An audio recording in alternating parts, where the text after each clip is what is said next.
You're listening to The Watchers, a show where two women from opposite ends of New Jersey watch TV about women vocalizing eerily. We're back, baby! We're back, baby! The women and their eerie vocalizations. Oh, jeez. Oh, no, it won't stop. It's coming. It's coming soon. It feels We're almost like there. It truly feels like it has been 100 years. So long. I know. Oh, I got a little weirdly teared up. I don't know why.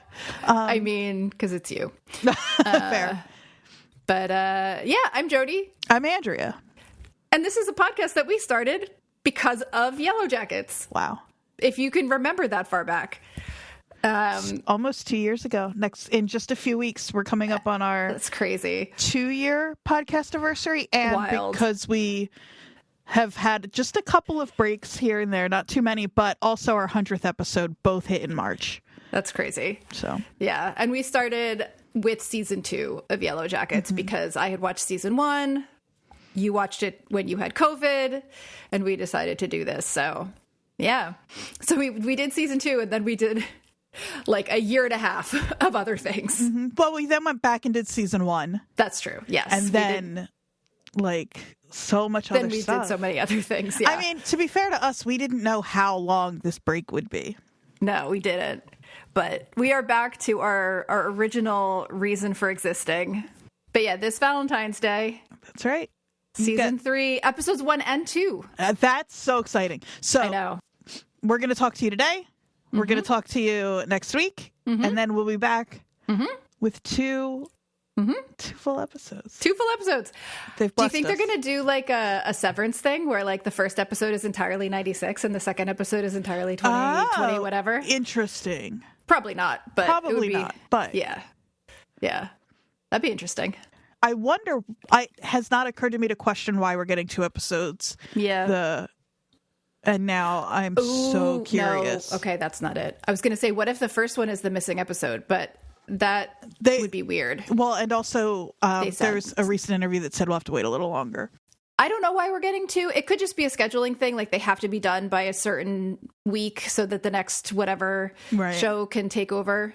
But yeah, for whatever reason, we're getting 2 episodes to start. So we're going to have an episode this week and one next week, kind of getting ready for the season to start. This week, we're going to focus more on a look back at how we got here.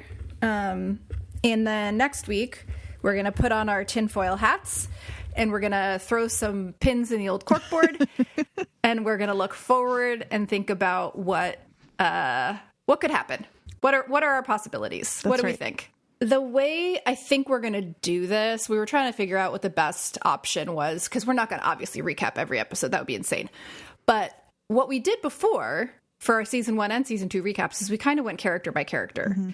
And so I was thinking that we could look at it almost like the writers would, where we're looking at each character's arc over the course of those 2 seasons as a whole. Not like this season, this episode, but like where did Shauna start? Where did she end up in both timelines? That kind of thing. I think that's great. And so, this is full of spoilers. If you haven't finished season 2, please stop. Go watch, then come back. If you watched seasons 1 and 2, but not like a psycho like I did and watched them multiple times, this might be a great way to kind of, it's not going to be an episode by episode recap, but it will definitely get you back to the storylines for each character and what we're looking at for season 3. That's right. So it could be a good little refresher just in sort of a non-traditional way. So where do we want to start? All right. So I made a list of all of our little friends. Yeah, it was really exciting. I have to say, not that we don't prepare for every other episode, but to like open my Google Doc and get all my tabs going. And it really was nice to kind of get back into all those tabs open. Yeah. Absolutely. I went back and pulled up all my notes from seasons 1 and 2, and I am a little scared for myself. But yeah, one of the first, I think the very first episode we did where we talked about the whole first season, there was a comment, I just re-listened to it. There was a comment where you said you had a piece of paper and you just kept writing Yellowjackets over and over again. And I said I had 25 pages of notes. And like, I think right now we're kind of flipped. Like, you have a million notes and tabs, and I'm kind of like flying by the seat of my pants. But tend to take turns. I think. We kind of trade off. So I thought we could start with someone who was a big part of season 1 and is a smaller part of season 2 because she's dead. But we talk about Jackie first. She's on all the posters. She is on all the posters.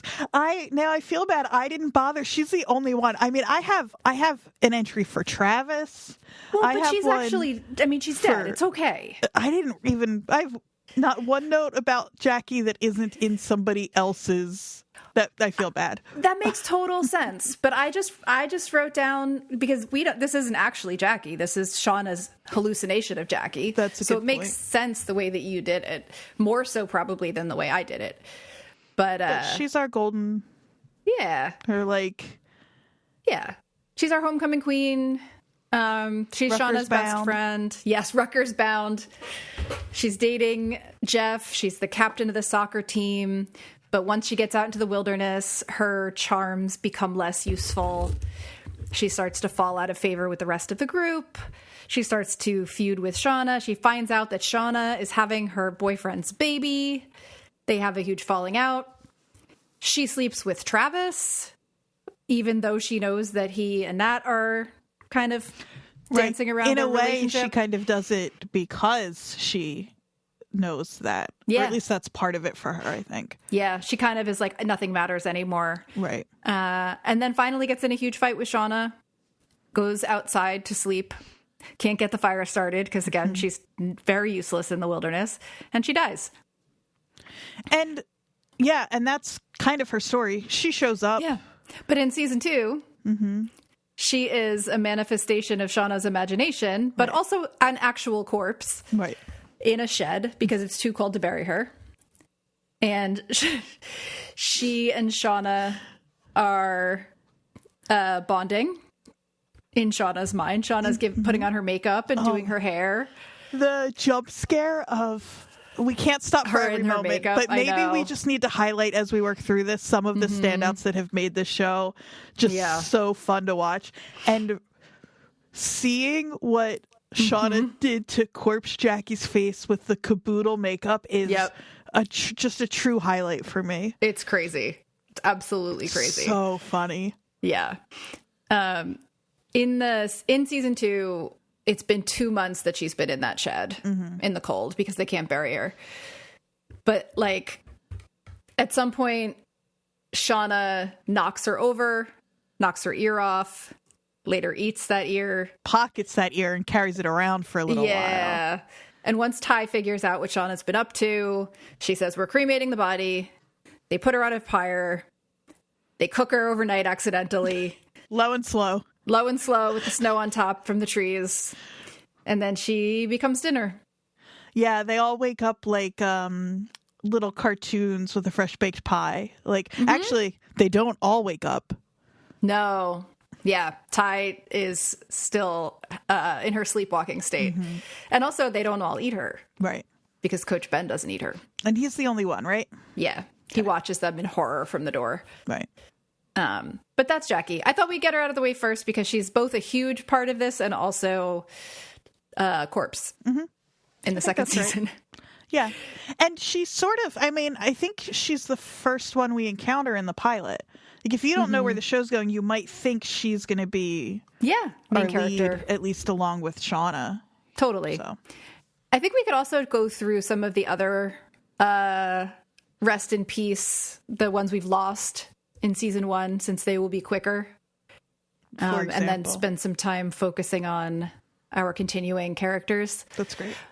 For example, Laura Lee. Sweet Laura Lee. Sweet Laura Lee. It really is. I was just kind of going through our body count, and it is just the most innocent ones who have died. Yep. Absolutely. Yeah. They're the ones that are not equipped for, the ruthlessness required. And it's funny because we're counting, or at least I am, I'm counting Jackie amongst them, even though she's like our mean girl. But as we've said over and over, she's such a typical teen girl in a way these other ones at least aren't anymore. Maybe they sort of started out that way, but Yeah, I think the way that we said it that I was sort of proud of was that, like, she is the high school villain. Right. But they're real villains. Exactly. You know, like, she's a bully, they're murderers. Right, exactly. You know? So, and because she's the pretty, popular, whatever, we're, like, trained to hate her. Mm-hmm. But actually, she's a victim. Right. Also played by Ella Purnell, who's fantastic. And we covered Fallout as well. So if you're interested in... We at least watched the pilot, and she's great in that, too. So and she's going to be back as the ghost of Jackie. It was really exciting to see her. I kind of assumed they'd find some way to include her, but it's good. Yeah, Shauna's going to continue to be haunted by her best friend. I mean, the first time we saw Jackie haunting Shauna was before we even knew she died. Like, or how she died. Right. Because she was haunting her in 2021. That's true. Yeah. But Laura Lee is our sort of sweet religious girl. Mm-hmm. She becomes close with Lottie while they're trapped in the woods because Lottie comes to her with these visions she's having. Laura Lee's big plot point is just she tries to save them. You know, they find this abandoned plane. She tries to... She reads the flight manual. Yeah, she teaches herself how to fly via flight manual. Yeah, but the plane dramatically... Again. Speaking of moments. This is the moment. This is the moment. Season 1? Yeah. I remember I had the experience... Yeah, I know exactly what you're going to say. You got it. I remember you... basically saying, like, let me know when the thing happens with no other context, and as soon as it happened I was like, oh, that's the thing. And then I had that exact same moment with our friend Gethard when he watched it. It's so what's it's not supposed to be funny, but it is funny. It's like, just so over the top. The timing is perfect. It's great. Yeah, but you know, the only other time we see her is when, like, Lottie is hallucinating her. You know, it feels like she's going to be a big part of season 1, and then she disappears. Yeah. Well, she dies. Right. And just to put a pin in it, we'll get maybe we'll get more into this next week. I'm not sure if it matters, but a lot of speculation about why and how the plane blew up. Yeah, definitely. Although I think it's probably just the fact that it was sitting there forever and its wires had probably been eaten by various woodland creatures. But then we're going to get into the Reddit-ness of it because it did fly, and where the fire starts, we could... Right under the teddy bear. Yep, we could go forever. I know. So, but yeah, I think that's Laura Lee. Yeah. So should we talk about another innocent that is no longer with us? Little Javi. Oh, Lord. Well, Javi started in season 1, so we should go to him first, I think. Yeah, you're right. So Javi's the little brother of Travis, one of our main characters. Kind of a quiet, artistic kid. Mm-hmm. And only there because their dad... Travis and Javi are interesting because they're only there because their dad was the coach. Right. And there's some unknown reason that they couldn't stay with their mom, and there's some conflict there that we still don't know anything about. So they're real casualties of the circumstances of this and the way the girls aren't. Totally. And especially Javi, because he's too young to really have any control over what happens to him, especially with his big brother there kind of trying to be in charge of everything. But in the first season, he's sort of sweet and, you know, missing his dad and grieving. And during the doom coming, when everyone drinks the, like, mushroom infused soup, he wanders off. And at the end of season 1, we don't know where he is. We assume maybe he's dead. Maybe he found a place to hole up, but he disappears. And then Javi comes back. Yeah. In season 2, he reappears. But not before Nat pretends that she found his pants. I guess that is part of his story, isn't it? I guess. We're not sure whether he's alive or dead. Right. Travis, who we'll talk about maybe next, spends a lot of time obsessively looking for him. And so Nat makes the decision to tell Travis she found his pants. As proof that he's dead. So that he'll stop looking. Right. Because he keeps wandering off. And then, like, 5 seconds later, Javi comes back. Yeah. But interestingly, and I had kind of forgotten this part, but the reason, or not the reason, but the way that Javi comes back is because Van and Ty are like mapping all those symbols on the trees. And they've kind of figured out maybe where the last one could be. So they go to find it. And instead they find Javi. That's right. And bring him back. When he comes back, he's a little bit of a... like a changeling. Yes. He's like not talking. Yeah. He's a little haunted. He won't tell anybody where he's been. He won't talk to anyone on the team, but he does tell Coach Ben that his quote unquote friend told him not to return. Right. We don't know who that friend is. There's been insane speculation about that. We'll talk next about week that for later. sure. Yeah. He and Shauna start to bond. Yeah, and they had in season 1 too. Like she gave him something to draw with. He carved her a little wolf out of a piece of wood. I think it was a wolf. It's a wolf. Yeah. So yeah, they did have a nice bond for a while. But then towards the end of season 2, he stayed pretty silent. And is kind of staying on the outside of the group. He's kind of looking at them sort of suspiciously,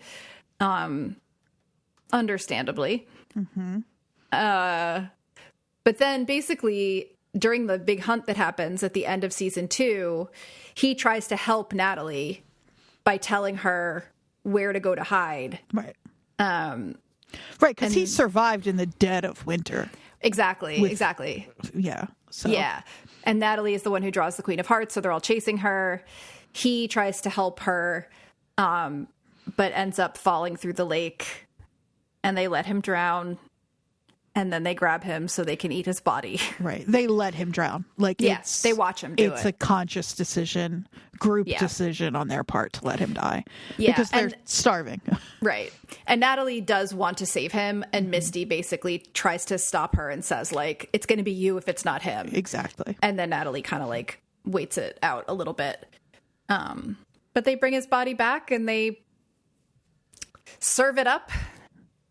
And, yeah, he ends up being eaten by everyone, including his brother. Right, which is really confusing because then somehow he shows up in present day as Adam Martin, and I still haven't figured out how we've seen them eat him in the past, but he's not still Adam. One note, Javi is an artist. We find his drawings and stuff. I know. That's just a little note we know about Javi. I know. I mean, there's so many unfinished threads from season 1, and that is one of them. Adam Martin and his back tattoo, and like, you know, if they saw all of those circles and mountains and the bird that you thought had a hat on it, like that bird has a little dunce cap on. Bird is standing in front of a mountain. Every time I make fun of other people for the Adam Martin theories, then I remember that back tattoo is a Javi drawing. Yeah, it basically is. I know that. I don't know if it's funnier if they never address Adam Martin again, or if we get some sort of answer about him in like season 5. I don't know what my preference is, but yeah, some big reveal, like 3 years from now. Exactly. Well, season 5, so like 7 to 8 years from now. Right. Yeah, and that's kind of all we have of Javi. I mean, you know, he has a lasting impact partly because of the fact that he survived, like you said, all that time. I believe, doesn't he tell Ben about where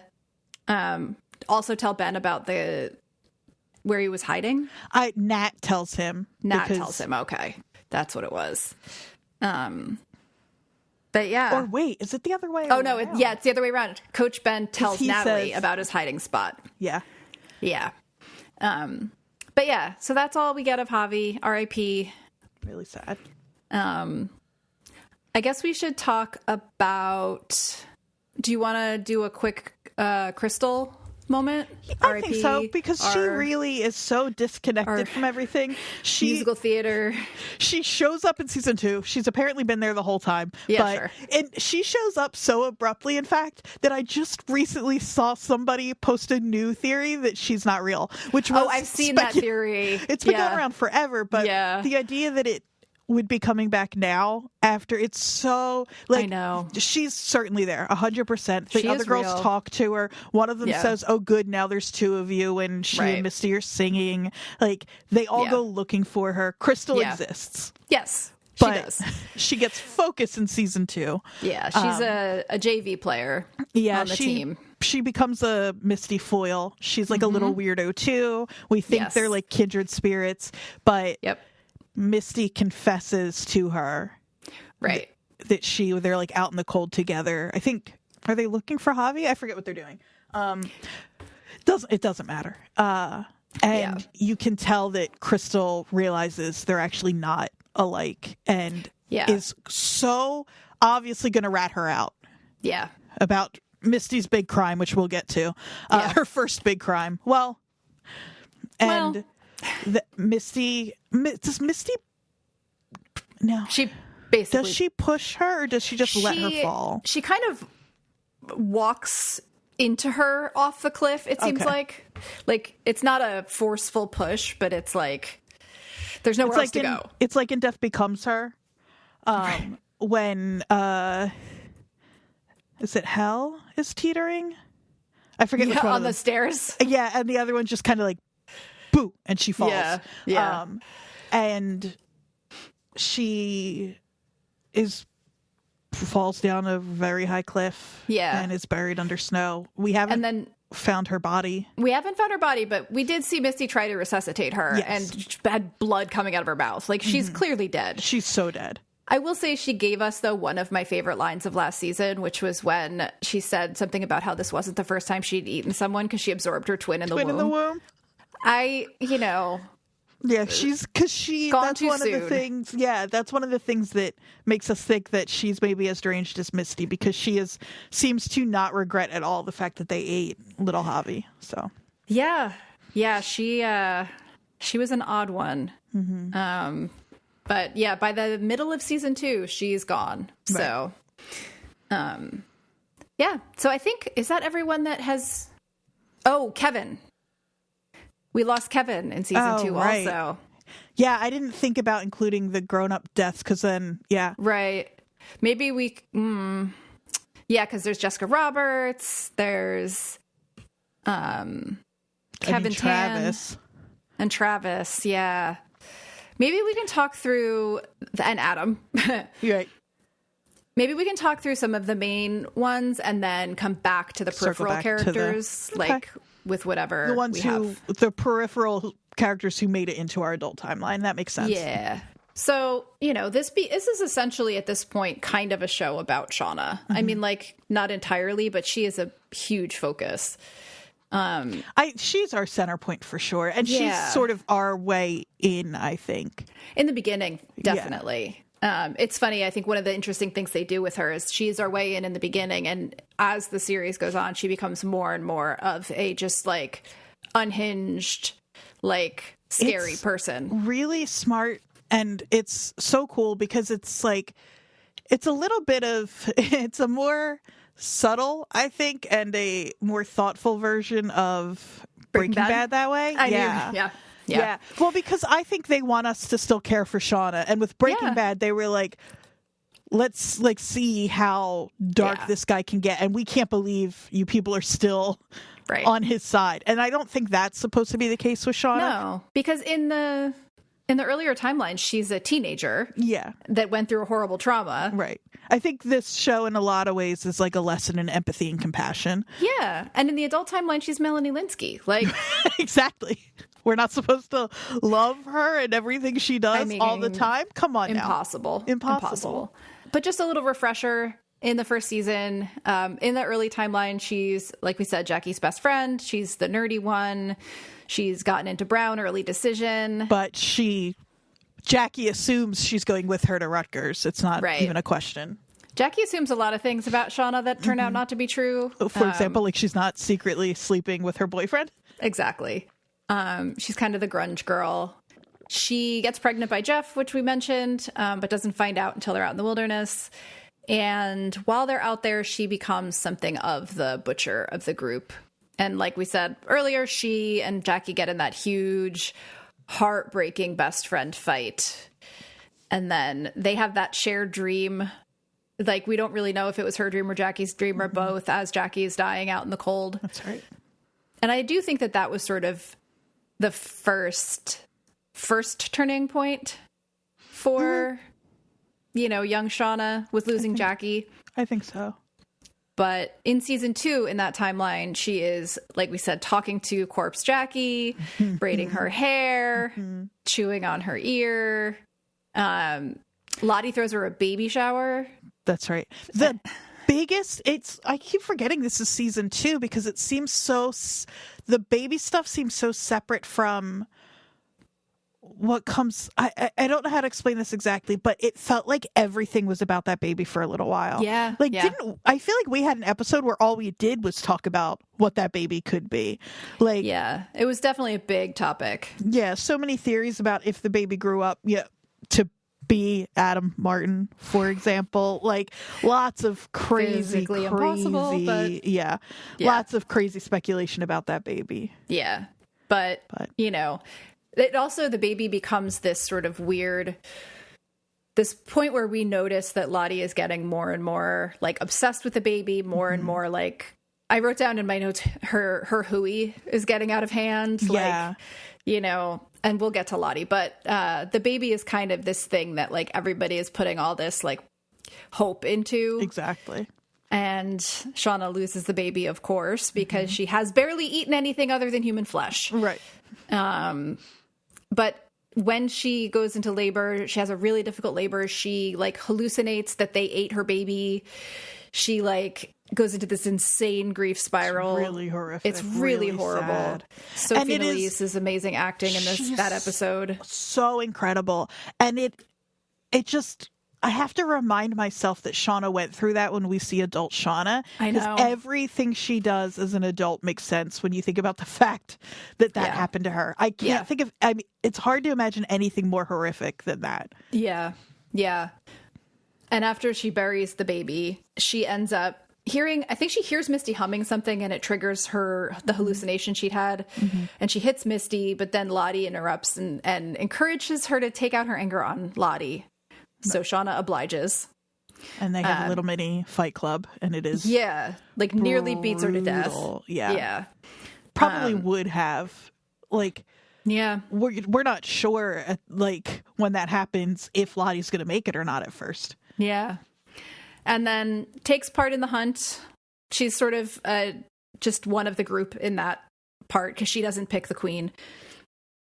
But then afterwards, when they come back with Javi's body, Lottie hands leadership of the group off to Nat. And one of the really notable things that we see with Shauna here is her face, thinking that she should have been the one that got to ascend.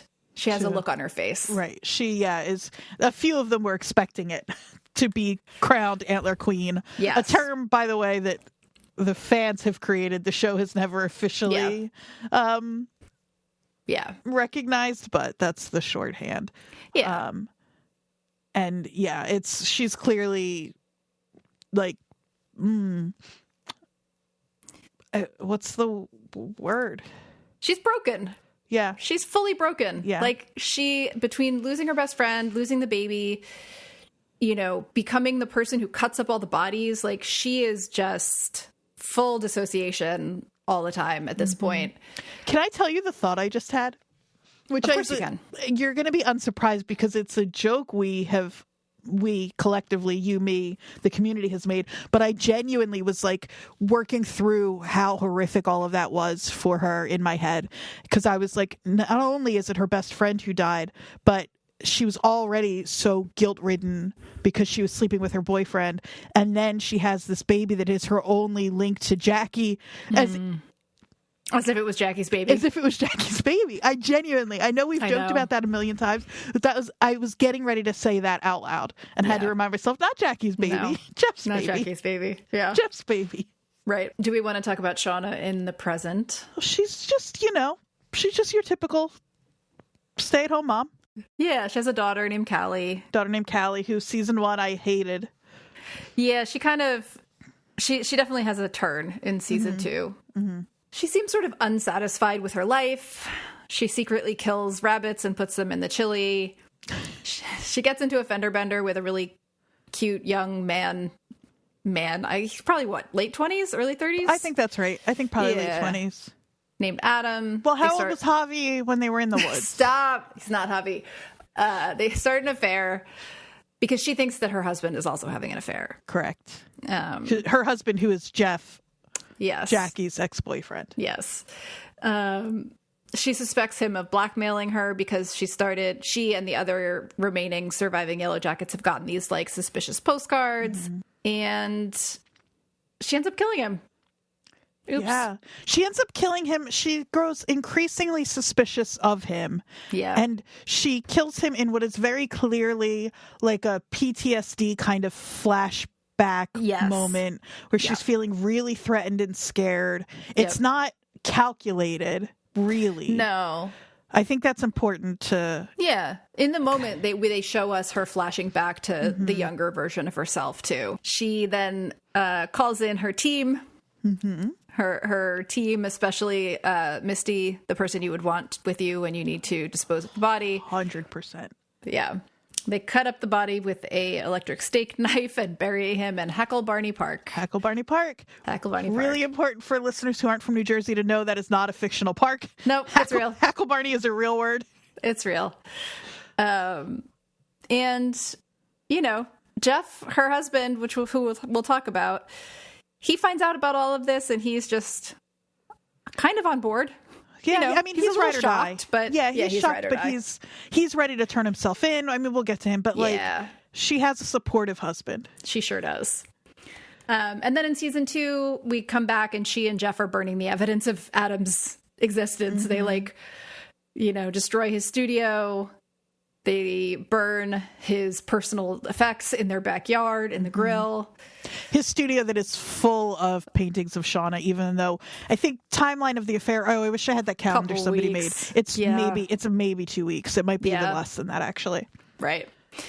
I forgot how much happened to Shauna in season 2 that was like weirdly inconsequential, but like she's questioned by Kevin about Adam's death. The police are suspicious of her already. They interview her twice, She's carjacked. She and Jeff. But she manages to get the gun away from the guy and then goes to the scrapyard and, like, goes all Rambo on them and gets her car back. It rules. It was just, like, I forgot how wild that was. Because she describes, skinning a human being to this person who's like... lady, I'm just here to steal cars. Right. Right. I'm not that kind of criminal. This is a Wendy's. Yeah, exactly. But she also stages an affair with Randy to try to throw the cops off of her trail. But it's not working. And so Jeff encourages her to go to the compound and, find Lottie. And I'm not quite sure. I don't remember why that was the solution. I think it's just to get her out of town. Probably, yeah. Yeah. But yeah, she shows up at the compound. They have this big confession evening where she confesses that, like, Jeff was actually the blackmailer. Everybody's confessing everything. They have this, Lottie convinces them they have to have this other hunt to appease the wilderness. And she pulls the card. She pulls the Queen of Hearts, and they all chase her. And it's another highlight moment for me is her realizing that the chase is actually going to happen, and her physicality in that scene is so funny. It's so good. Yeah. And then Callie, who again we'll talk about, shows up and is like, "Don't kill my mom." Stops it by shooting Lottie in the shoulder, and then other craziness ensues. Right, which we'll get to. Yeah. But that's Shauna. She apparently has no consequences for anything ever. I mean, we will see if that's true. So far, so good. Yeah. She gets away with everything, it seems like. I don't know how... We've reached a point in the show where I don't know how it doesn't end with all of them dead and or in prison. Well, I mean, if you... we'll talk about this soon, but in the trailer... Yeah. She says something related to that. Do you want to just... I was going to say, do you want to just knock Jeff out now? Let's knock Jeff out Let's knock Jeff out since we're here. He's a bright spot in this very dark show, isn't he? Love him so much. Love Jeff. True wife guy. He's a furniture salesman. That's right. He's selling sectional. Oh, what is the line? It's his job. McDonald's. That's chicken nugget department. That's right. McDonald's chicken nugget department. And then she's like, "What? Yeah. What? Did you say chicken nugget department? You know why? Because I'm selling 6 pieces like it's my job." So good. Chicken nugget department. And of course he has the "there's no book club" line, which is one of the most iconic lines in the whole show. Also his fuck the police moment in his car. Like, oh my God. Jeff's everything. He is. We need Jeff. I didn't see much of him, if any, in the season 3 trailer, which worries me. But I saw one still, like, yeah, that Paramount Plus released with him and Shauna. So we need Jeff. He'll be around. He's the high school homecoming king, dating Jackie but sleeping with Shauna, best friends with Randy. He's kind of the instigator for the 2021 things because he's blackmailing his wife's teammates to try to pay back the Jersey loan sharks that he borrowed money from because the business is failing, because people aren't buying furniture in stores anymore. And you try making a living in sectionals. There you go. That's the line. But Shauna confesses about Adam. He goes full, protective mode, offers to admit to all of it and go to prison. Well, to be fair, as you said that, I just remembered, that's a big part of the reason she suspects Adam has ulterior motives in the first place. Right. Is because it's such a fun little blackmail circle. Yeah. Mm-hmm. Yeah. Season 2, he is a lot about him kind of figuring out what to do with his wife's increasing unhingedness. Yeah. Yeah. He helps her with destroying evidence, like you do. And then he gets a little bit more alarmed when he sees her reaction to being carjacked, and encourages her to go up to upstate, to Lottie's compound. But then he and Callie go up there, and he's kind of skulking around the compound. He is the one who calls Shauna at the compound and tells her that the police found Adam's body. Oh, we have that really sweet moment with him and Callie where he tells her about the baby. Yeah, he starts out, we think he's kind of clueless, kind of hapless. We find out he's the one doing the blackmailing. We find out he's really just there, he's doing it all for his family.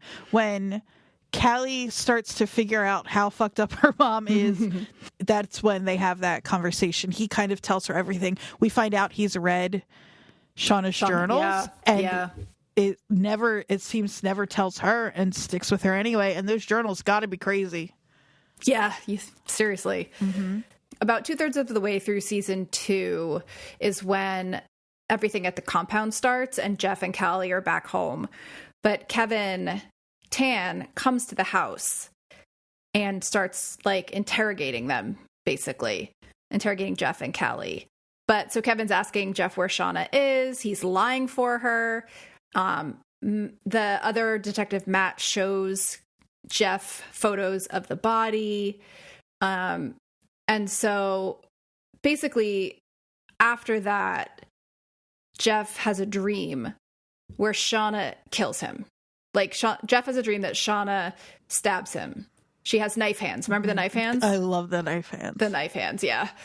But this is when he comes downstairs, sees Callie, and explains a bit more about what happened to Shauna. And so then after that, that's when they go up to the compound. I seem to remember us saying maybe not Dad of the Year moment to bring Callie along, but right. What so do? The two of them show up at the compound, and they end up kind of splitting up. Again, not Father of the Year or anything, but this is where he has that line: "The American family is crumbling, Callie. You try making a living in sectionals." That's right. Jeff and Kevin have a conversation. Jeff tries to confess to Kevin. Yep. And Kevin is like, "Man, justice for Kevin Tan, because his response is so funny, because you can see in his face he knows Jeff is lying, but he also knows he can't just say, I know you're lying. Jeff has confessed to a murder that he has motive for, that he knows about, and Kevin just says, Jesus. And it's like... And then he dies. Because Walter has poisoned him. With hot cocoa. And phenobarbital. Right. Well, oh yeah, obviously. Yeah. So Jeff basically gets wrapped up into dealing with Kevin's body. Mm-hmm. That's where we're at with Jeff. Let's hope we have more great Jeff lines in season 3. Mm-hmm. Do we want to do Callie now too, since we're kind of in the Shauna universe? Mm-hmm. We didn't like Callie in season 1. No, we didn't, and I think we were right at first, but I love her. I feel like she's my daughter. I know. I know we're not talking about the future yet, but I'm so curious to see what happens in season 3 with her. Yeah, because she's Callie's, or she's Shauna's daughter through and through. Yeah, she is.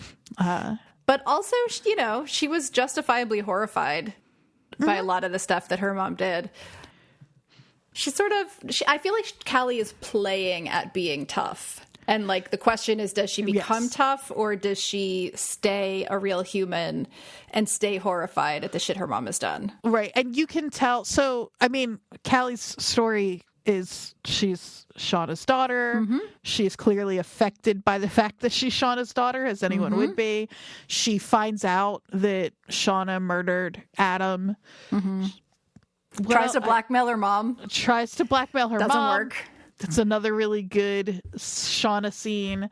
She has a really gross sort of relationship with flirtation. With Detective Sarkuza. Matt, who is acting as if it's because he's undercover, but there are clearly some lines being blurred there. Right. But he's like really kind of like obsessed with getting Shauna. And Callie also tries to... is blackmail the right word for him? Well, so mid-season she realizes he's a cop. Yeah. And instead of acting like most teenagers would, she decides to claim that he took her virginity. Mm-hmm. To kind of flip the script and make the person attacking her be more vulnerable. Right. And then at the end, Callie becomes a much bigger part because she shows up at the compound with Jeff. She's the one who shoots Lottie to get her to stop chasing Shauna. And we see just a really interesting look on Callie's face at the end when she and Lottie are talking. Yeah, and Lottie specifically says, like, she's like, is this your daughter? She's so powerful. Yes. And so we can talk about what that may or may not mean maybe when we get to Lottie or when we start speculating. I don't know. Yeah. But much more of a fan of Callie than I used to be. Mm-hmm. Yeah, I feel bad for... They didn't make her very likable at first. So no, she was just a shitty teenager. Mm-hmm. But it's like the more you start to realize how shitty Shauna is as a human... Yeah, and again, if that's your mom... Yeah, you got no hope. Like, you're going to be messed up. I feel like we should do Ty and Van kind of together. So Ty is our... Teen Ty, from episode 1, she's the one who trips Allie and gives her a compound fracture. Yeah, Ty is not afraid to do what needs to be done. Yeah, that's right. Because the teammate Allie is not up to standard. Mm-hmm. She's also a sleepwalker. She also has visions of a man with no eyes that she first saw when her grandmother was dying. She sometimes wakes up in trees eating dirt. She's kind of like so if Yellowjackets, one of the big questions is what's supernatural? Is it just trauma? Right. Ty is really the center of that. Yeah, because she has these experiences, but she also vehemently denies the existence of the supernatural as an influence. Right. And also, when they're in the wilderness, like, does think that the rituals Lottie is doing may be helping her sleepwalking stop. So she's really, like, on the fence constantly about it. And the sleepwalking, like, it's leading her and one of our other teammates, Van, to these mysterious symbols in the wilderness. Like, it seems to, it has, there's like a feeling that it's more than just run-of-the-mill sleepwalking. Oh, yeah. And she's, she experiments with, like, is she going to be a leader in the group? She, like, leads them to the lake in the very beginning, but then kind of is more concerned with her girlfriend, Van, after a horrific wolf attack. And her friend Shauna, after she finds out Shauna's pregnant. She's kind of, like, trying to hold herself together and everyone else. Yeah. She and Shauna have a very close friendship, I think, more than anybody else in the show, maybe. Other than maybe, Nat and Misty, if you ask Misty, but... Right. And I feel like that's most of Ty in the previous timeline, but... Yeah. Ty in 2021 is... You're right. She doesn't get a whole lot to do other than sleepwalk and eat dirt and stuff, but she's a huge part of our adult timeline. Absolutely. I always love coming back to the fact that she's a land use lawyer. Specializes in, like, zoning laws. Yeah, and that she was running for state senate. Which I still think they are confused, that our show writers don't know that their state senate is a thing. Do you know what I mean? I think they think that she's running for U.S. For Senate. Senate. Like, I know. It's the only thing that makes sense, because she's got a campaign manager. There are, like, smear campaigns going on. The whole New Jersey politics is crazy, but that's a really good point too. Yeah. She's like the first real mystery at the beginning of the adult timeline is, like, what's going on with the blackmailing. There's this reporter, Jessica Roberts, who's going around from, like, posing that she's from the Star Ledger, and all of that seems connected. But then it turns out that Jessica Roberts was hired by Ty to see if she could shake the secrets of whatever they did back in the wilderness out of them in the present day. Yeah. She's, like, again, like, she's really, like, she's a political animal. She's also sort of, like, it seems like all of them are, but she definitely is slowly losing control as the 25th anniversary approaches. Like, she's just doing all the things you would never do if you had giant secrets. Right. Like, exactly. Put yourself in the public eye. Like, right. She's married to Simone. She has a creepy son named Sammy. Again, as the center of the supernatural thing, like, they really set up Sammy too. It's funny to think about him in conjunction with Callie, of, like, he seems so strange and possibly supernatural. But then you remember that Ty is his mom. Exactly. She sacrifices their family dog and wins her election at the end of season 1. Oh, so you think it's because she sacrificed the dog? Is that what you're saying? She thinks it's because she sacrificed the dog. I think she thinks that. Yeah. And then in season 2, things escalate, so to speak. So Simone finds the altar that Ty made. By season 2, there's been a very suspicious car accident where you could easily argue that Ty intentionally put her wife in the hospital. She starts seeing more and more of this, like, fugue state other Ty. Like, her reflection starts, like, responding to her. Yeah, and it seems to be that, not that this is confirmed, but it feels like there is another version of Ty who kicks in when our waking world Ty knows she needs to do something difficult that she doesn't want to do. Exactly. Yeah. And then, so she decides that the only person that can really help her is Van, because she obviously never told her wife any of the stuff that they did in the woods. So she hitchhikes to Ohio because her car dies, and goes to find Van, who is, as we will talk about, running a video store in a college town in Ohio. While you were streaming. Great. While you were streaming. Tells her the hallucinations are back. They have a lot of sort of back and forth drama about, like, why are you showing up now? But then Misty calls Ty from Lottie's compound. And so they go to the compound, the two of them together. And Van is like, I'm not going to go in. But of course, we'll talk about it, but she falls under Lottie's spell. She and Van end up kissing at the compound. Ty admits to hiring Jess Roberts, like in that big confession scene. And then she takes part in the hunt with a look on her face that, because she's really anti it until she's not. Right. Which like a lot of them. Also the case for Teen Van. It right. seems, or Teen like, Ty. Or, oh, right. Ty. Yes. Both of them, actually. Yeah. Yeah, exactly. Yeah. But yeah, she's in,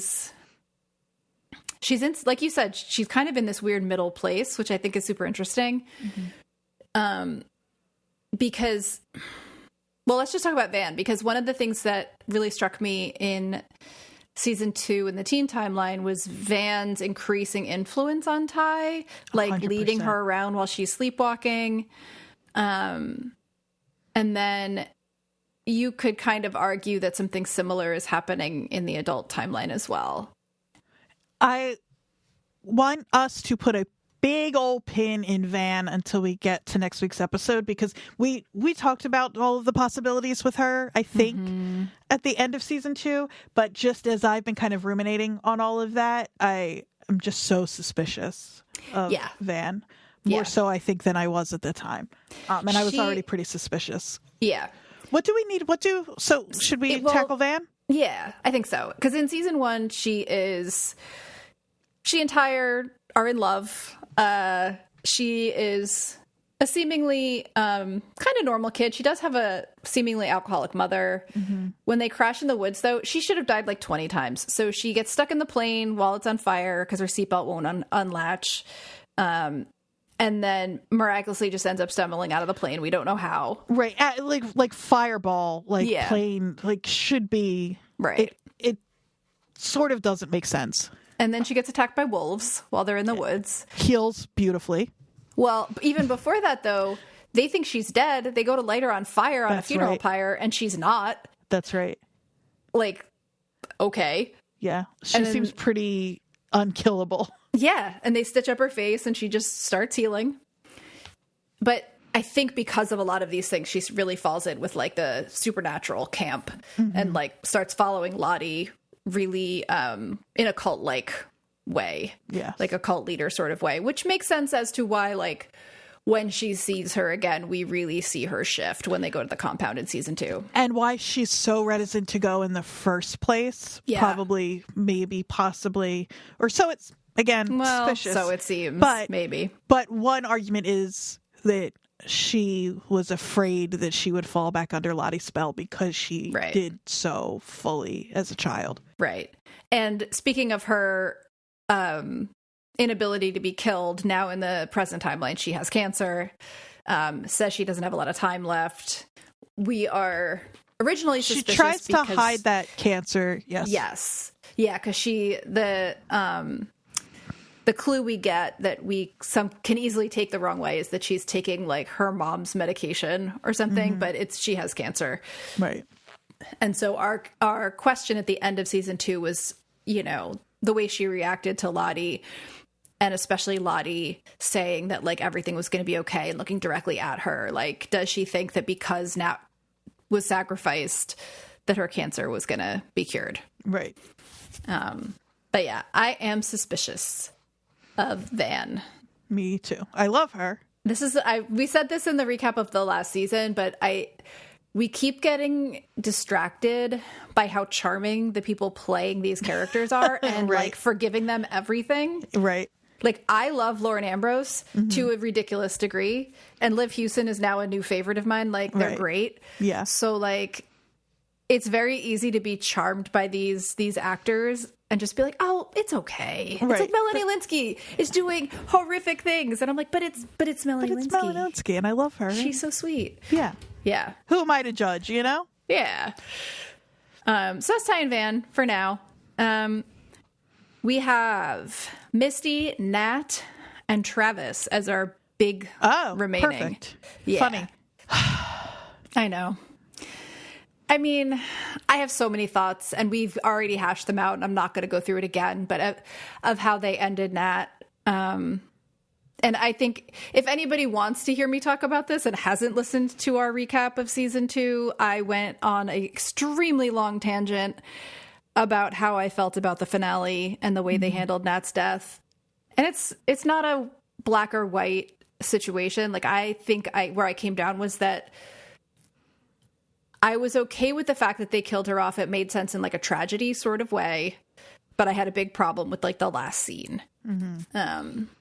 But also what a brutal. Yeah. Her story is really. She's such a tragic figure. Yeah. Yeah, and she's more of a tragic figure in the adult timeline. In the teen timeline, she at least has some like life to her. Exactly. But if we're looking at the different ways trauma can affect people the different ways we can be affected differently. Yeah. She's a real world example. The thing that got me about the Nat storyline at the end was that she was this example of like what trauma can do to you for the longest time with the addiction and the unstable relationships and all of that. But she was finally starting to like want to try to integrate the events of her past into her current life. And that's when she dies. Right. Because these other women are not ready to do that. Not ready. Exactly.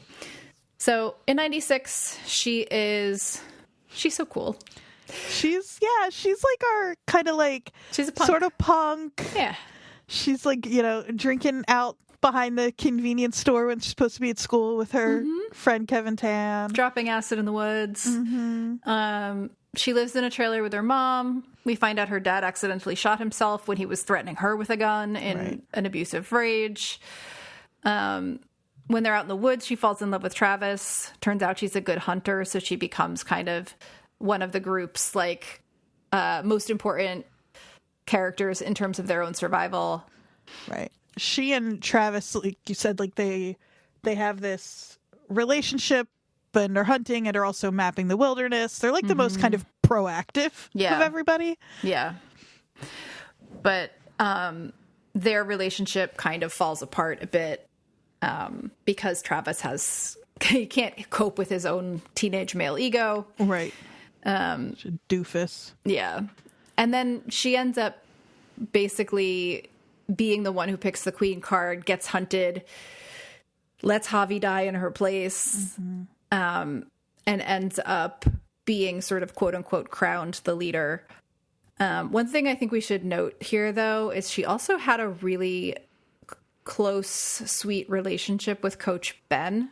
Yeah. And at the very end, she tells him, I let Javi die in my place. And that seems to be when Ben starts to see that there's like almost no hope for this group of people. Like that seems to be the moment where he's like, oh, everything is ruined. Like if Nat can't hold on to her humanity in this moment, like we're doomed to. Yeah, because she really was like, I think I said this in our recap, like if this show had a moral compass, it was Nat. Absolutely.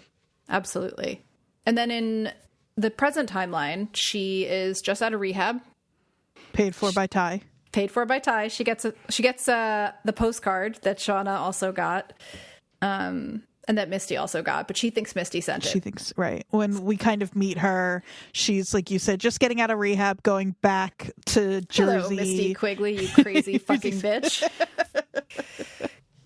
To like confront Misty about this postcard she thinks she sent. She finds out that Misty has Travis's address. And so Misty convinces her that she didn't send the postcards. Right. But so then Nat goes to try to find Travis and unfortunately finds him with Misty, finds him dead. Right. The two of them drive up to seemingly New Hampshire together to find him. They rummage through his house. They have a little adventure getting arrested, but then they find his body with the like markings of the candles and the symbol shape underneath him. She is blindly convinced that he didn't kill himself. Right. Yeah. And this is like where she's clearly in the beginning of the adult timeline, not okay. But this really sends her over the edge. Right. She gets really obsessed with investigating Travis's death as her kind of singular focus. And to the point where she like uses Kevin to get like information. Yeah, and that's very sad because she has such a crush on him. Yeah, and they're like, so he like brings her. I know we're not going point by point, but I think like he brings her to his kid's soccer practice, and she connects with the kid and gives the kid some like good soccer advice, and you can see that like there's just so much good in that is so weighed down by everything else, and I don't necessarily feel that's true about everybody else. And yeah, she's like this is the thing that drives her to Lottie's compound. Well, at the end of season 1, she is about to kill herself, and she's kidnapped by Lottie's purple wearing goons from the compound. That's right. And that's kind of our cliffhanger at the end of season 1. And season 2, she has been kidnapped. Right. She is tied up at the compound. We meet Lisa, one of Lottie's acolytes, through this event.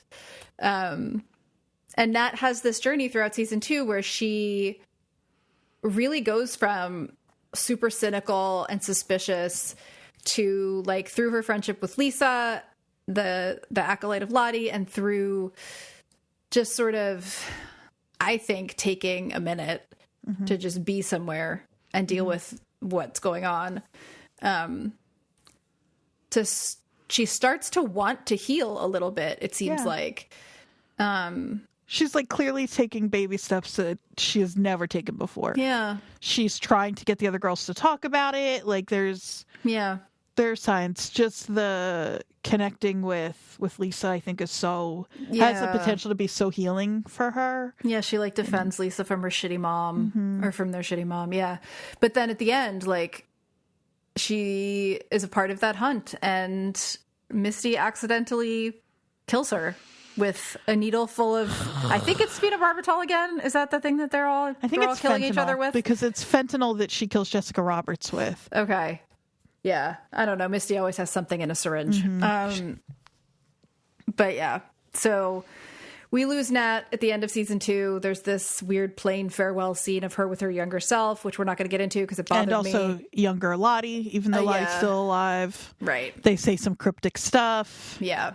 We don't need to rehash why it bothered me so much. But that's the end of Nat. But Nat in season 3 in the teen timeline, I think is gonna have a big role. We're not done with Nat. Nat just has an end date in the present day. That's right. Travis. Oh, I guess Travis. Oh, yeah. I forgot about him. Let's do Travis before Misty, because Misty's we'll save the best for last. Yeah, exactly. I just forgot we hadn't covered him yet. Yeah. I mean, it won't take long. No. He's a dude. He's a high school dude. He's the son of the coach. He takes care of his brother after the crash. He falls for Nat, but he's insecure because he's a virgin and she's not. He's chased by all the girls during the Doom Coming. He sleeps with Jackie while he's on mushrooms. And then at the end of season 1, he is basically consumed by looking for his brother after he's wandered off. Season 2, Travis, what do we want to say about him? It's more of the same. It's him. Yeah. Looking for Javi. Yep. Mourning Javi when Natalie convinces him that Javi's dead. Right. He is, hunting, though. There's one thing that's happening. The wilderness. Yeah, but he is in season 2 really starting to fall under Lottie's spell more. Like, he's becoming a believer. Right. You know, he's like drinking the special teas before they go on the hunt. He is like having these panic attacks and she's calming him down. Like, we really see him kind of moving towards Lottie's side is the wrong word, but philosophy of life. Right. Yeah. That's a good point.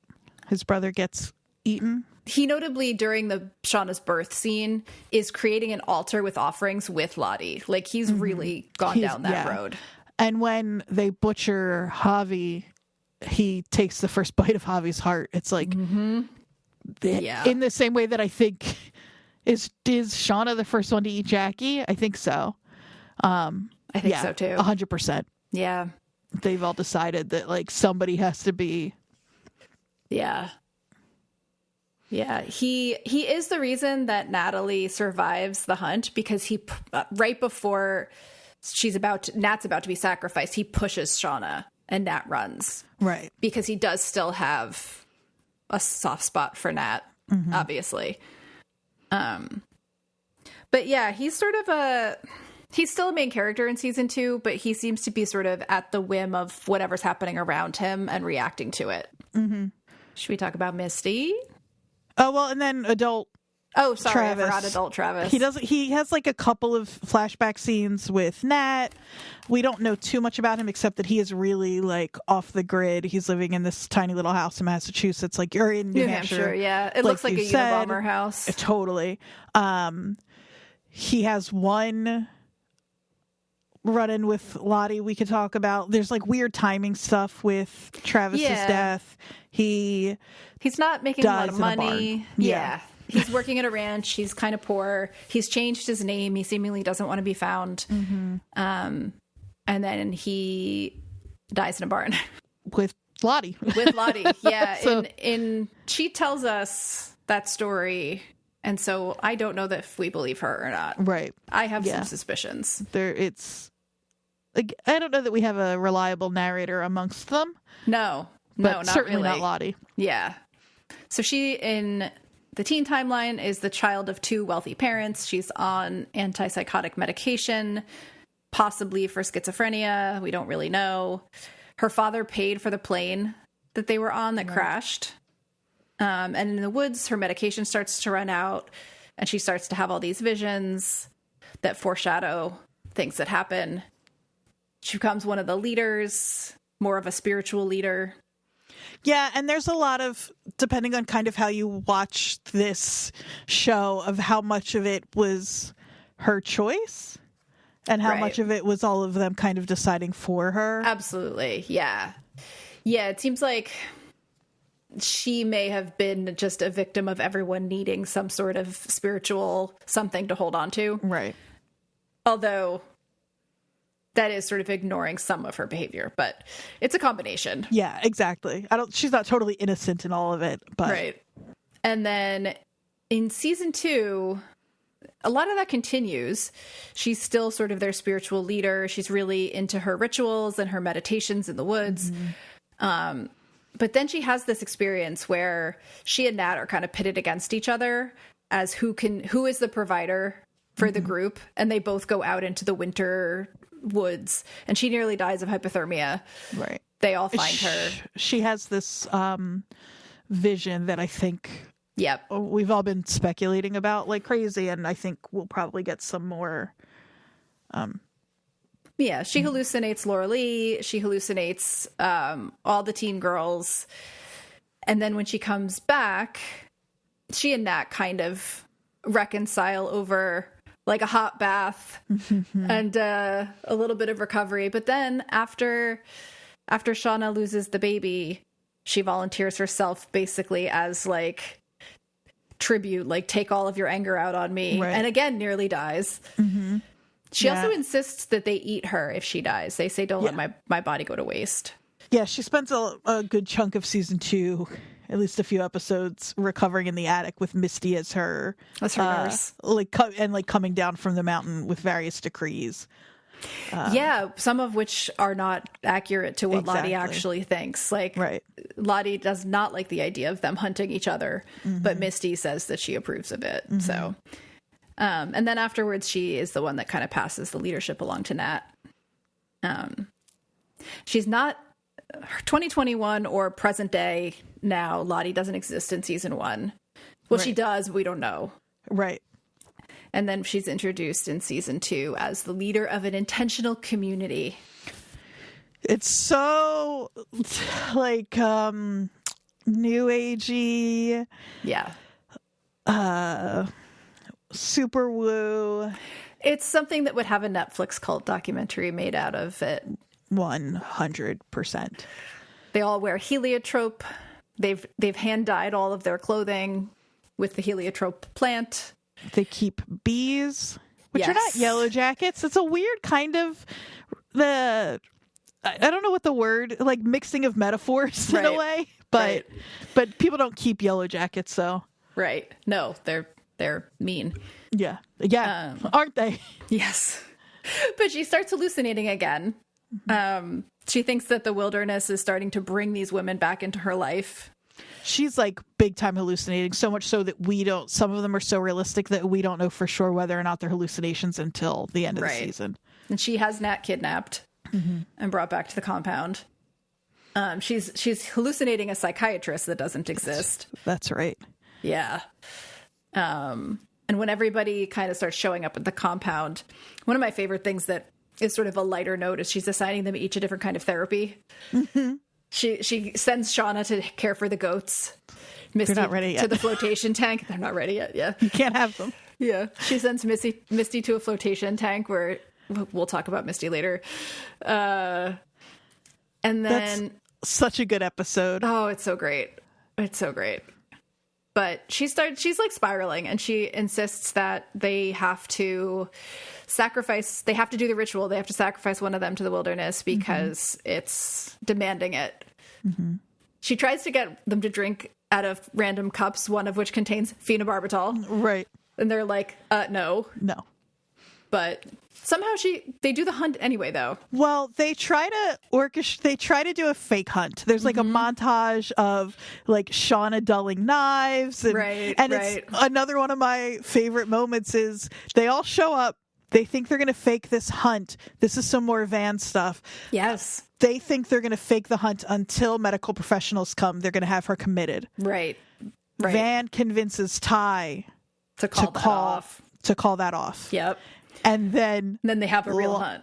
Because Lottie shows up with a real knife. She's brought her own knife to the party. So these dull knives, she's the only one truly armed now. Well, you can't trust someone else's knife. No, of course not. You gotta have your own. Are these girls not from Jersey? Is Lottie the only one from Jersey? Yeah. But it's so funny because they go through all of these like steps to put on this elaborate kind of ruse, and I don't appreciate your ruse. Yeah, she's just fully prepared. So that's very funny. But yeah, they have a hunt.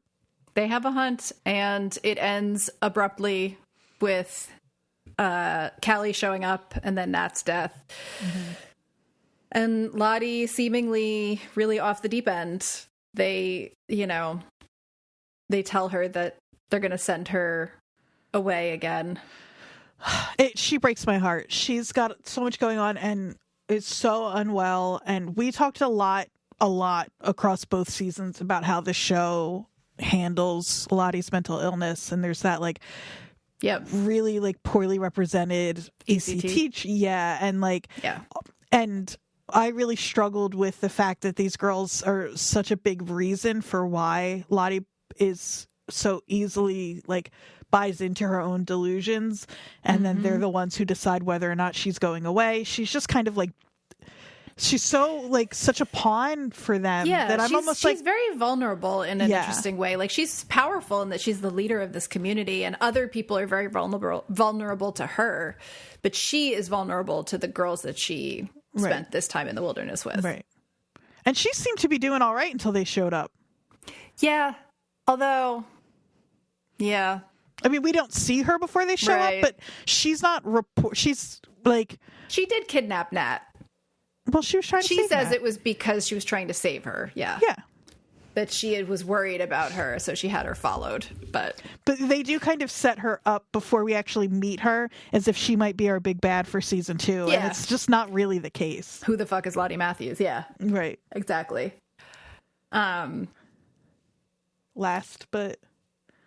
Yeah, there's a few little stragglers, but Misty is the big one. The last big one. Oh, Misty. It's so funny. One of the first things we talked about, I listened to our very first episode. Not all of it. I listened to a little bit of our very first episode, and you are giving your Yellowjackets Zodiac. Yeah. And I was so reticent because I was so worried that I would be Misty. And I wonder if that's still true for me. My notes from back in season 1 about Misty are: she's a weird nerd who quotes Plato and creeps everyone out. We don't meet her parents, but we do see her watching a rat probably drown in her pool the day they leave for nationals. I have it in my head. I still don't know why. I've always assumed she's in somebody else's backyard. No, I don't know why. She's in her own, but I just picture her creeping into like that being one of her morning things on the way to school. Yeah, it's like drowning rats in the neighbor's backyard. In someone else's pool. Yeah. She is sort of an outcast in the teen timeline. She's team equipment manager. She's not even on the team. She wasn't even supposed to be there today. But she's extremely capable, which they soon find out. She's taken the Red Cross Babysitters Training Club training twice. Yep. That's right. She very sort of casually amputates Coach Ben's leg after the crash. She also poisons him and destroys the black box. Because she is useful here. Spikes the... I almost said punch. Spikes the mushroom She soup. doesn't spike the soup. That's right. It's an accident. She's been collecting mushrooms. Yeah. For some other purpose. Yeah. Right. But Mari takes her mushrooms and puts them in the... Right. That's true. She does enough other things. I don't need to pile on. She's in love with Coach Ben. Mm-hmm. She kills her only real friend in the woods. Yep. What else? That's kind of it in the teen line, right? I think so. Oh, she is the one who is kind of called upon to deliver Shauna's baby. And so she is kind of intimately a part of that really traumatic event. Mm-hmm. Which is pretty... Oh, she also talks Coach Ben out of jumping off the cliff. She convinces him to come back. That's right. And I don't know why I'm feeling sorry for Misty. Shauna punches her. She's done some bad stuff. I mean, you feel bad for her because she's Christina Ricci and then Samantha Hanratty, and they're both lovely. So yeah, that keeps happening to me. Mm-hmm. Christina Ricci's so good as her in the perfect. Present. She's perfect. She's so deranged. She's so fun. She is so well adjusted comparatively. Yeah. Like she's a menace to everybody else, but she's kind of doing fine. Do you know what I mean? She's not struggling, at least on the surface. Yeah. She works in a nursing home. Mm-hmm. She's trying to date. Somewhat unsuccessfully because she's so unsettling. She's part of the citizen detective community. And she's been keeping files on all of the Yellowjackets. She helps when Nat comes back into her life. She's thrilled because all she wants is to be good friends with all of these people. Yeah. She's so ready to go on a little road trip with Nat to dig into their past. Or to cut up a body when needed. Whatever you need. She knows all the rules that, torsos are useless and all of she spends a lot of time on the boards. That's right. Citizen detective boards. Yeah. And the second things start to get weird for the girls when Jessica Roberts shows up. She's the one who takes care of it. Yeah, she locks Jessica Roberts up in her basement and eventually kills her with fentanyl in a cigarette, but pretends she's going to let her go.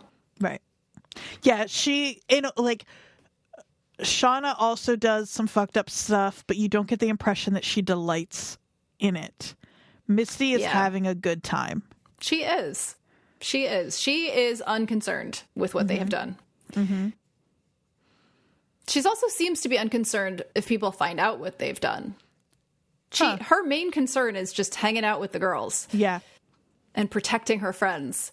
Which leads us to season 2 after Nat gets kidnapped because Misty takes it upon herself to track down where she is. She does some detective work of her own and finds out that she is at this compound that Lottie owns.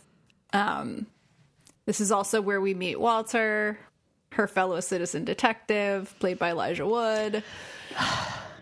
Yeah. Love of my absolute life. Walter. He's so good.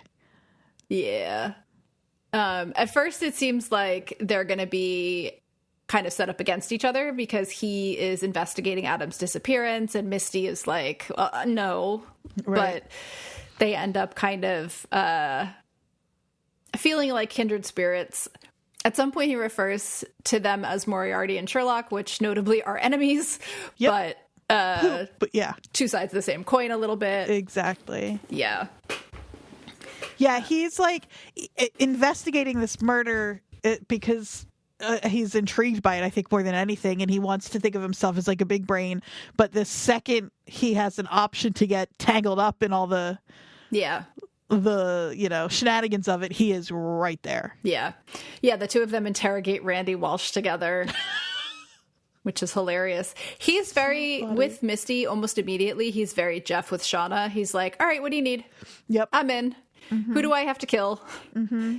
Yeah, and we kind of, up until the last episode, sort of not sure what his motives, we're still not sure what his motives are. Yeah. But it seems unlikely that he's something like, which some people speculated in the beginning, an undercover cop or something. Right. Because he murders a cop. Yes. So yes. I think we can cross that one off the list. Yeah, he is our Deus Ex Machina because he shows up at the compound and just solves everyone's problems all in one fell swoop. He poisons Kevin. He, sets up this fake shooting. Yeah, we'll see what happens when we get to season 3. We're going to put that on the questions, but right now it's set up as if because he poisoned Kevin, who was getting way too close to the truth, and set up Sarkuza, who is a scumbag detective, right, to frame him for Kevin's murder. Mm-hmm. It seems like everybody's problem should be taken care of. I don't know how that could be the case, because simply forensics, beyond it being, but who knows? He's got some stuff we don't know totally, what his deal is completely, but he's a charmer. We do end the season on sort of a tragic note for Misty because she does accidentally kill the person she considers her best friend. She's incredibly distraught by the fact that she was going after I believe Lisa. That's right. But Nat jumps in the way of Lisa and dies in Misty's arms. And so that's where we leave our dear Misty. And it's like the first thing that's really landed. Yeah. She tells Walter she killed her best friend. Mm-hmm. And also Crystal, her first best friend. Yes. That's true. So yeah. Don't be Misty's friend. Mm-hmm. At least not her best friend. No. Oh, is that all of our big characters? It is. Those are the big beats, and then there are various sort of smaller players in the wilderness who've been around just to remind us that other people could be coming into play. Right. And Mari is the biggest of those because she's got much more screen time in season 2. Right. Was having hallucinations of water dripping. There's a lot of suspicion that she is the one in the opening scene that dies in the pit. Mm-hmm. We notably didn't at the end of season 2 when we really didn't even mention the fire, but when the cabin, Coach Ben, he was the one. That's the one you were thinking of. Okay, yeah, let's talk Coach Ben. Yeah, so the reason we saved Coach Ben for last is because you get his reveal that he's still alive as an adult. They show that scene at the compound of everybody. And you say it so seriously that I'm almost like, wait, what? No, we do not know. There's a guy with a big beard, and you can see one leg. And so that's Coach Ben. I'm pretty sure Coach Ben is not alive, but I could be wrong. I admit it. But Coach Ben is the assistant coach who is on the plane with them and immediately has his leg amputated by Misty. He is a long-suffering survivor of the wilderness. Moly. Misty tries to molest him. He's missing a leg. He's trying to keep them from descending into full-blown cannibalism. He's really kind of a helpless, bystander by the end. He's starving to death. He's dreaming about his ex-boyfriend, Paul. And he's just kind of like, he wants to jump off the cliff. Misty talks him out of it. Right. He's really, at the end, kind of like in the depths of despair and horror at what's happening around him. Yeah, and at their mercy until he finds out about the caves that so far nobody else except for Nat, I mean Javi, but R.I.P. knows about. Right. And so... And as far as we know, Nat hasn't been there. She just knows where they are, or roughly where they are, because Javi was going to take her there, I think. I don't remember. Yeah. I don't think she's been there. Okay. But we leave Coach Ben. We think he probably burned the cabin down because he sees Nat accept her place as Antler Queen, which for him is like... Yeah, last straw. Yeah. We don't know for sure that he did, but, we do see him with matches in his hands and, Yeah, I like the idea that there's something else going on that we're not totally sure about. I like that that's sort of ambiguous, but Occam's razor. It's Occam's razor, exactly. Yes, it's most likely the coach. The classic Occam's razor rule. I forgot I said that until I was editing the podcast, the episode. That's good. I said it so confidently. You did. Occam's razor. Occam's razor. It was Ben. Yeah. And so I really do. I want him to survive. I know it's unlikely, other than the fact that it was confirmed that he's there at Lottie's compound. I know it's unlikely, but he was not. It's not. Side note: it's not confirmed that he was at Lottie's compound. But yeah, so after that last scene, we assume probably, most likely, he was the one that lit the cabin on fire. And we assume that he is going to be hiding out in those caves, but we don't know much more until we talk about the trailer in season 3. Right. He does not seem long for this world, considering he has one leg and now is ostracized himself from a group of, crazed cannibal women. But Javi did survive, and he was a little boy with nothing, and had stolen a lantern and maybe a little bit of meat here and there. He did have 2 legs, maybe not. though. Right, but I just mean he was obviously getting something was. Yeah, he survived somehow. Yeah. So. Yeah. Other than those folks, we do have some side characters, like we said, Mari, Akila. We had Jess Roberts, R.I.P., our fake Star Ledger reporter. We kind of had Allie, the girl who Ty broke her leg in the pilot, who also put together the reunion for some reason, even though she wasn't in their class. And she had that Long Island accent. The craziest accent you've ever heard. That's sort of a character by character, how did we get here kind of situation. I think we both kind of censored ourselves from looking ahead too much in this conversation, but we definitely have thoughts. I have so much I want to say. So many thoughts. But we will save that for next week, partly in case anything comes out between now and then. We did get a full 3-minute trailer, so I'm not assuming we're going to get anything else major, but you never know. Yeah, so, we'll break that down next week. We'll talk through questions, theories, possible songs we might hear in season 3. I asked last week. I don't know if we got any, so I'm going to ask again this week. What are your predicted needle drops for season 3? Yeah, you keep bringing up Gin Blossoms, and they keep ignoring you. So it's really cruel. I know. And I keep bringing up Concrete Blonde, and they keep ignoring me. So we'll see. Yeah. We'll have some new predictions next week, although they might be the same ones that we just keep asking for. I've got a couple of new ones for sure. Yeah. But before we go, there's some important things we need to address that just can't wait. Yeah. You finished Evil. I finished Evil. And guess what? Nobody has suggested a new show for me to watch. People are slipping. I know. What am I supposed to do? I don't know, but I can tell you what not to do. Hold on. You're going to tell me what not to do, and I know what you're going to say. Evil was so friggin' fun. And the finale. So I think what I learned is that they only had the last 4 episodes after they learned they were going to be canceled to wrap things up. Oh. And so there are quite a few loose threads that just do not get characters who you think are going to come back who don't. There's a lot. I have never cared less. Yeah. The finale is dumb. Yeah. And had a great time watching it, and it made me really happy, and I loved that they were so light with it. Yes. It's so stupid, and I loved it, and you should go watch Evil. Yeah, please. It's so good. It's so dumb and so good. I love it. And they do so many like fun things, even with their like credit sequences, their little jokes. Yeah. Like you could just tell that show is having a good time.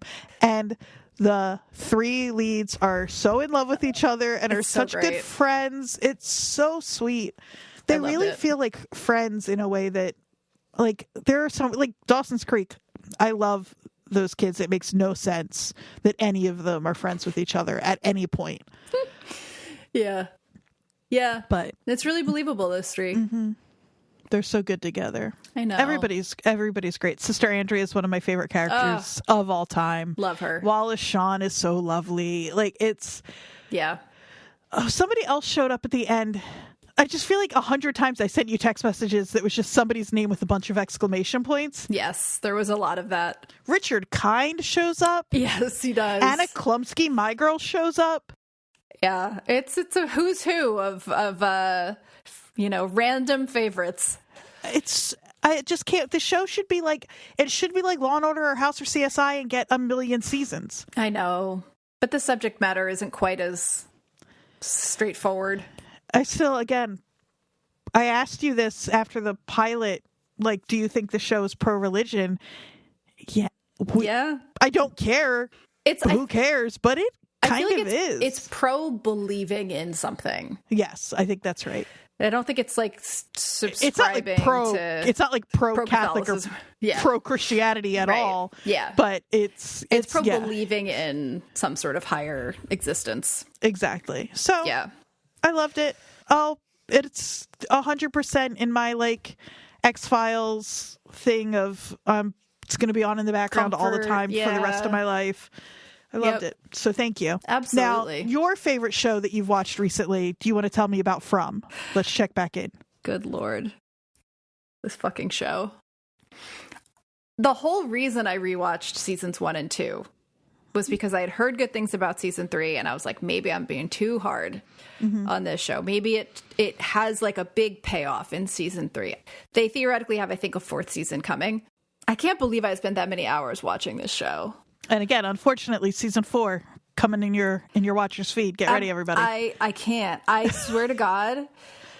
I was like, are you really not going to watch season 4 after you've put all this time into the first 3 seasons twice? I honestly don't know. I feel like what I'll probably do, is I'll probably read the summaries of the episodes. I'll read the fucking Wikipedia to find out if it's worth it. Because if I had done that for season 3, I do not know if I would have done this. Because interesting. It stays so fucking brutal the whole time. I can't. And it still hasn't really given any fucking answers. It's had like 30 episodes.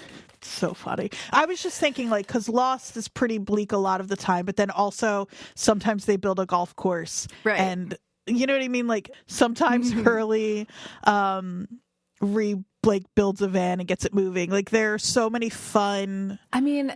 This one had like a devil baby thing happening, which you would think would be kind of fun considering all the other fun devil baby stories none of this is fun. The very first fucking episode back in season 3, one of our main characters watches the horrific death of another main character, is forced to watch it in front of him by these evil creatures as she's like torn apart physically. And it's a character that's been with us that we've loved. Yeah. It's just... And I'm okay. Again, I come from Lost. I come from like Buffy and Angel. You can kill a main character for me, and I can feel emotionally satisfied. Right. But there was like no point other than I'm trying to not spoil anything for anyone that might after my glowing recommendation. I'm probably going to watch it just to be able to. So frustrating because like there was this big change at the end of season 2 where you were like, oh my God. And immediately it means literally almost nothing. Like, frustrating. It's just... So, I don't think it's fun to listen to someone complain about something, especially when they can't explain why. Right. The whole time. But that's okay. We'll be able to get into it for probably 10 to 12 weeks in a couple of years, in a year or two, when we cover season 4. I honestly was like... It was making me depressed to continue to watch this show. But I committed so hard to it. My my roommate and I, who we watched Evil together, and they kept saying we'll pivot to From, because I kept saying what are we going to watch after Evil, and I, thank God, convinced them to watch the first episode of Severance, and they were of course hooked because it's so good. So I've been rewatching season 1 of Severance with them while watching season 2, which has been, I hope we get a chance to talk more about it, because that's the real, like, don't do any more From to yourself. We've got Severance back, and it's how does season 3 have 100% of Rotten Tomatoes? Like, that's insane. This is honestly why I'm so, I don't believe Rotten Tomatoes is a lie. I'm gonna end up watching, and I wonder if we'll see. I think it's gonna be too much, just like gruesome, gritty, like not enough interrupting the suffering with like any like answers or fun or like satisfying conclusions to anything. Yeah. Okay, someone else agrees with me. He said, this is someone from Reddit, if there are any more filler seasons to come, I'll just Wikipedia the answer when the series is over. This is ridiculous. At least most other shows give you backstories, different places, or scenery. I mean, shit, something.